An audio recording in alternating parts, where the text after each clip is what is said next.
You may think that Christmas is a time that you may know, with ornaments of peppermints and people made of snow. But this here is a story, though you know how it begins. It's about a boy named Rudolph, and if this could be his end.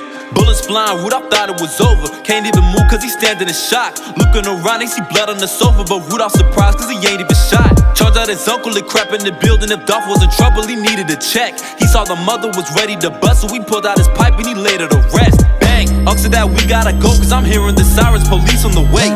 Rudolph responded, I already know, so they hopped in the car and they made the escape. But Rudolph was stressing like something had hit him. His uncle looked at him like, what's on your mind? Rudolph remembered how he dropped his pistol and now his prints are at the scene of the crime. Rudolph was tweaking like, uncle, I'm sorry, I wasn't thinking, but what can I do? His uncle was quiet and staring in silence until he responded, they coming for you. His uncle busted right, swerving at the light. Rudolph didn't know just what it was about. Rudolph looked over like, where are we going? His uncle just told him, we gotta get out. They could tie me to that crime and I can't do no time. So nephew, let's get this in order. Take out your money from savings, we hitting the pavement and crossing that Mexico border. Rudolph did just what he said, took out his money, they needed the bread. They drove for hours to get to the desert. His uncle knew a route avoiding the feds. But Rudolph's uncle was plotting on something. Dolph didn't know cause he trusted his fam. Damn, uncle thought if he could turn in Dolph that he could walk away without seeing the can. He made a call when Dolph wasn't around to the police and they keeping in touch. Uncle blamed Rudolph for catching that body and now he's helping them with setting them up. Thank you for calling the Los Police Department tip line.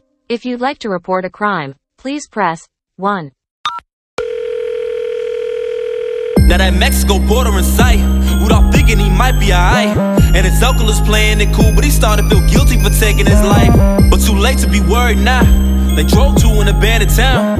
I told you that we can't be found. Unc said to Dolph if we wait around. But the whole time SWAT team squads in the way, trying to pop Dolph or get him locked in a cage. Dolph was in shock how his uncle betrayed when he saw cops parked outside of the place. He yelled at his uncle like, how could you do it? His uncle responded, it's you or it's me. Rudolph ran up and he tackled him down. He beat him to death and he cried on repeat. Then Rudolph reflected on all of his life, the people he killed, the ones who betrayed. Walked up the building surrounded by SWAT with his hand in his pocket like he was gon' bang. Dolph made a move and they shot him for reaching. 28 times Rudolph died like a man. He had no gun and his pockets were empty, but Rudolph just wanted his story to end.